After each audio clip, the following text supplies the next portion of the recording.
देखा कि अगर कोई ऑब्जेक्ट रुका हुआ है तो उसमें हम मानते हैं कि काइनेटिक एनर्जी जो है हमारे रेस्पेक्ट में अगर रुका हुआ है तो हम कहते हैं इसका काइनेटिक एनर्जी 0 है।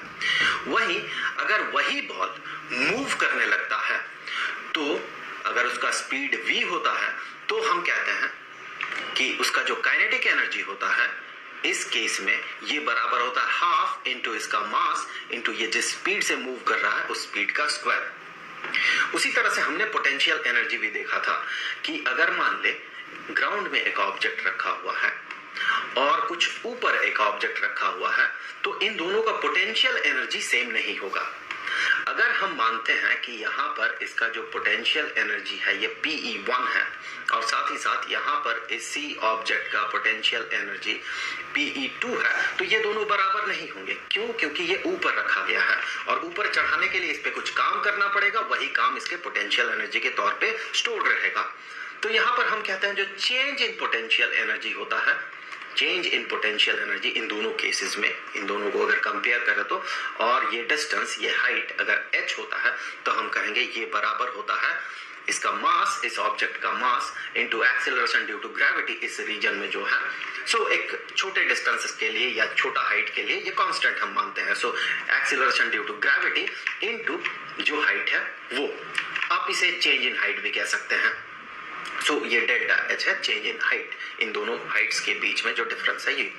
देखिए हाइट क्या है, हम कहीं से भी नाप सकते हैं ना। इसका हाइट अगर मैं यहाँ से नापता हूँ तो इट हैज सम हाइट, इसे हम कंसीडर करेंगे, इसका कुछ हाइट है, किसी कुछ हाइट में इसे रखा गया तो इसे मान ले h1 हमने मान लिया।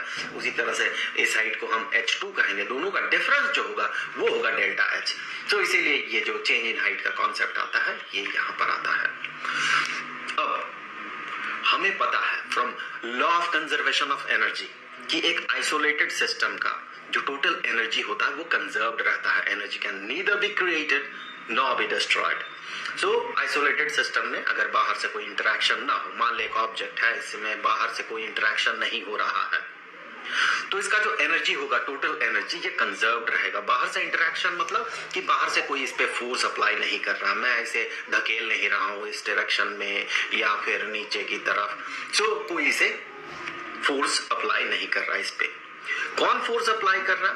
जो नेचुरल फील्ड्स है, फोर्स फील्ड्स है, जैसे कि ग्रेविटेशनल फील्ड अगर फोर्स अप्लाई करे या फिर मान ले कि इस पे फोर्स अप्लाई कर रहा है इलेक्ट्रोस्टैटिक फील्ड, अगर ये चार्ज्ड बॉडी हो तो उस तरह के केसेस में उन फील्ड्स को हम कंजर्वेटिव फील्ड्स कहते हैं। सो उस तरह के केसेस में जो टोटल एनर्जी होता है वो कंजर्व्ड रहेगा इस बॉडी का। टोटल मैकेनिकल एनर्जी जो होगा, जैसे कि ये इसका काइनेटिक एनर्जी कुछ होगा, इसका पोटेंशियल एनर्जी कुछ होगा, उन दोनों का जो समेशन होगा, टोटल होगा जो, वो कंजर्व्ड रहेगा। तो इसी को शो करने के लिए मान ले एक ऑब्जेक्ट है एक सर्टेन जगह पे, यहाँ पे एक ऑब्जेक्ट गिर रहा है, मान ले अभी इसका जो स्पीड है ये u है, u स्पीड से नीचे गिर रहा है, ग्रेविटी के कारण नीचे गिर रहा है। सो ये कुछ देर बाद गिरते हुए यहाँ पर पहुंच गया तो इसका स्पीड तो डेफिनेट सी बात है कि बढ़ेगा। क्यों? क्योंकि ग्रेविटी जो है इसे नीचे की तरफ पुल कर रहा है और acceleration due to gravity g है यहाँ पर मान ले। तो अब यहाँ पर इस जगह पे इसका कुछ पोटेंशियल एनर्जी होगा और काइनेटिक एनर्जी होगा, साथ ही साथ यहाँ कुछ पोटेंशियल एनर्जी और काइनेटिक एनर्जी होगा। तो चलिए यहाँ पर जो पोटेंशियल एनर्जी है EP1, इसका कुछ वैल्यू होगा, आगे हम कंप्यूट करेंगे। वैसे इसे कंप्यूट नहीं करेंगे बल्कि दो पोटेंशियल एनर्जी का जो डिफरेंस होगा, जैसे यहाँ पर हमने बात किया, उस डिफरेंस को हम पता करेंगे। और साथ ही साथ यहाँ पर कुछ काइनेटिक एनर्जी भी होगा EK1। सो ये बराबर होगा हाफ इंटू इसका मास इंटू इसका स्पीड का स्क्वायर। तो स्पीड तो यहाँ पर u है, सो u स्क्वायर्ड। यहाँ पर इस जगह पे पहुंचते हुए इसका जो पोटेंशियल एनर्जी हुआ, चलिए मान लेते हैं ये है EP2, और साथ ही साथ इसका जो काइनेटिक एनर्जी होगा ये हो गया EK2, और ये बराबर होगा हाफ इंटू मास इंटू अभी इसका जो स्पीड है जो कि v है उसका स्क्वायर। हमें ये देखना है क्या इन दोनों का सम और साथ ही साथ इन दोनों का सम, ये दोनों क्या बराबर होंगे। तो चलिए मान लेते हैं ये जो डिस्टेंस इसने ट्रैवल किया यहाँ से यहाँ तक जो गिरा, ये जो डिस्टेंस है ये h है। तो हम अब काइनेमेटिक्स के इक्वेशन से यहाँ u और v को इंटर रिलेट कर सकते हैं। देखिए एक्सीलरेशन यहाँ पर इस डायरेक्शन में इतना है g है और ये h हाइट नीचे गिरा, या h डिस्टेंस गिरा, तो हम यहाँ पर फॉर्मूला यूज कर सकते हैं final velocity squared minus initial velocity squared is equal to 2 into acceleration, जो कि यहाँ पर g है, लेकिन साइन कन्वेंशन अगर फॉलो करें तो नीचे का डायरेक्शन अगर हम नेगेटिव कंसीडर करते हैं और ऊपर का डायरेक्शन को पॉजिटिव, तो यहाँ पर g को नेगेटिव हम कंसीडर करेंगे। सो 2 into negative g into h। देखिए डिस्प्लेसमेंट कहाँ हुआ, ऊपर से नीचे हुआ h, सो ऊपर से नीचे, नीचे की तरफ डायरेक्शन, तो इसे नेगेटिव हम कंसीडर करेंगे। So displacement negative h।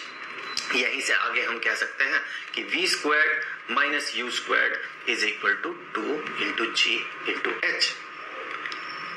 तो इन दोनों को हम इंटर रिलेट कर सकते हैं इस तरह से।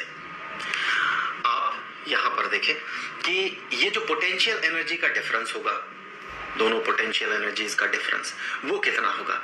सो यहां पर जो चेंज इन पोटेंशियल एनर्जी होगा वो तो इतना होगा, तो चेंज इन पोटेंशियल एनर्जी